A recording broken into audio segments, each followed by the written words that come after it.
സാധിക്കുമെന്നാണ് ശാസ്ത്രലോകത്തിന്റെ പ്രതീക്ഷ. News desk Kerala vision news. Rahul മാങ്കൂട്ടത്തിലിനെ വീണ്ടും രാഹുൽ മാങ്കൂട്ടത്തിന്റെ അറസ്റ്റ് വീണ്ടും രേഖപ്പെടുത്തി. സെക്രട്ടേറിയറ്റ് മാർച്ചുമായി ബന്ധപ്പെട്ട 2 കേസുകളിലും DGP ഓഫീസുമായി ബന്ധപ്പെട്ട ഒരു കേസിലുമാണ് അറസ്റ്റ് രേഖപ്പെടുത്തിയിരിക്കുന്നത്.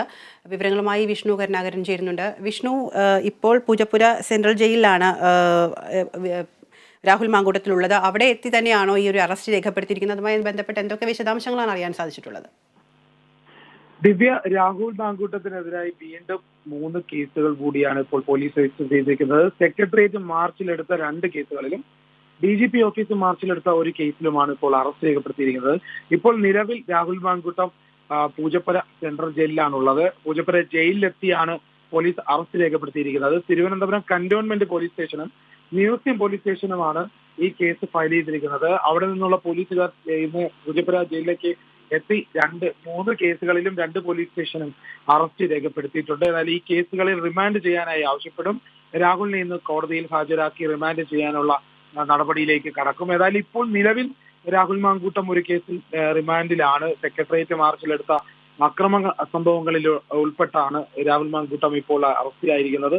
ഏതായാലും റിമാൻഡ് കാലാവധി കഴിയും മുമ്പ് തന്നെ അടുത്ത കേസുകൾ കൂടി രജിസ്റ്റർ ചെയ്ത് വീണ്ടും റിമാൻഡ് ചെയ്യാനുള്ള നടപടിയിലേക്കാണ് കാര്യങ്ങൾ കടക്കുന്നത്. ഏതായാലും ഇപ്പോൾ ഇതോടെ രാഹുൽ മാങ്കൂട്ടത്തിനെതിരായി ഈ സമരങ്ങളുമായി ബന്ധപ്പെട്ട് 4 കേസുകളാണ് ഇപ്പോൾ രജിസ്റ്റർ ചെയ്തിരിക്കുന്നത്. ഏതായാലും രാഹുൽ മാങ്കൂട്ടത്തെ കൂടുതൽ കുരുക്കിലാക്കാനുള്ള സാധ്യതയും കാണുന്നുണ്ട്. ഇനി വരും ദിവസങ്ങളിൽ വീണ്ടും റിമാൻഡിലേക്ക് പോവേണ്ടി വന്നാൽ രാഹുൽ മാങ്കൂട്ടം പുറത്തു വരുന്നതിൽ വലിയൊരു ആശങ്കയുണ്ടാകുന്നുണ്ട്. യൂത്ത് കോൺഗ്രസിൽ തന്നെ വലിയ രീതിയിലുള്ള ഒരു പ്രതിസന്ധിയുണ്ട്. ഇപ്പോഴും രാഹുൽ മാങ്കൂട്ടത്തെ അറസ്റ്റുമായി ബന്ധപ്പെട്ട് വലിയ രീതിയിലുള്ള വിമർശനവും അതുപോലെ പ്രതിഷേധവും ഒക്കെ അരങ്ങേറുകയാണ്. യൂത്ത് കോൺഗ്രസ് പ്രവർത്തകർ പോലീസും തമ്മിൽ പലയിടത്തും ഏറ്റുമുട്ടുന്ന സാഹചര്യമുണ്ട്. നിലവിൽ ഇപ്പോഴും ഈ സംഘർഷങ്ങൾ തുടരുന്ന സാഹചര്യത്തിലാണ് വീണ്ടും രാഹുൽ മാങ്കൂട്ടത്തിനെതിരെ ശക്തമായ നടപടി സ്വീകരിക്കുന്ന ഒരു സാഹചര്യം ഉണ്ടാകുന്നത്. ഈ 3 കേസിൽ കൂടി അറസ്റ്റ് രേഖപ്പെടുത്തി ഇതിനുശേഷം ഇന്ന് റിമാൻഡ് ചെയ്യാനുള്ള ആവശ്യവുമായി മുന്നോട്ട് പോകുന്നുണ്ട്. കോടതിയിൽ ഹാജരാക്കുമെന്ന് തന്നെയാണ് വ്യക്തമായിരിക്കുന്നത്. ദിവ്യ, ഈ ഒരു സെഷൻസ് കോടതിയിൽ ജാമ്യാപേക്ഷ നൽകാനുള്ള തയ്യാറെടുപ്പിലാണ്. ആ ഒരു സമയത്താണ് വീണ്ടും ഇത്തരത്തിൽ വീണ്ടും അറസ്റ്റ് രേഖപ്പെടുത്തിയിരിക്കുന്നത്.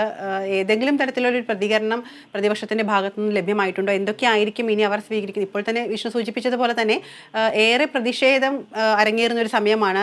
ഓരോ ദിവസവും പ്രതിഷേധത്തിന്റെ രൂപവും ഭാവവും എല്ലാം മാറുന്ന ഒരു സമയം നമ്മൾ കാണുന്നുണ്ട്. പക്ഷേ അപ്പോഴാണ് വീണ്ടും ഇത്തരത്തിലൊരു അറസ്റ്റിലേക്ക് കടക്കുന്നത്.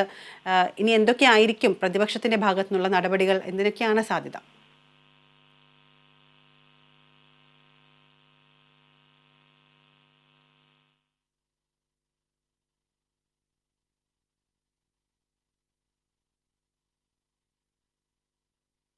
സാങ്കേതിക തടസ്സങ്ങളുണ്ട്, വിഷയിലേക്ക് എത്താൻ സാധിക്കുന്നില്ല. രാഹുൽ മാങ്കൂട്ടത്തിൽ വീണ്ടും അറസ്റ്റ് ചെയ്തു. സെക്രട്ടേറിയറ്റ് മാർച്ചിലുമായി ബന്ധപ്പെട്ട 2 കേസുകളിലും DGP ഓഫീസ് മാർച്ചുമായി ബന്ധപ്പെട്ട കേസിലുമാണ് അറസ്റ്റ്. പൂജപ്പുര ജയിലിലെത്തിയാണ് അറസ്റ്റ് രേഖപ്പെടുത്തിയത്. ഇന്ന് കോടതിയിൽ ഹാജരാക്കി റിമാൻഡ് നടപടികളിലേക്ക് കടക്കുമെന്നാണ് അറിയുന്നത്. വിവരങ്ങൾ നൽകിയത് വിഷ്ണു കരുണാകരനാണ്.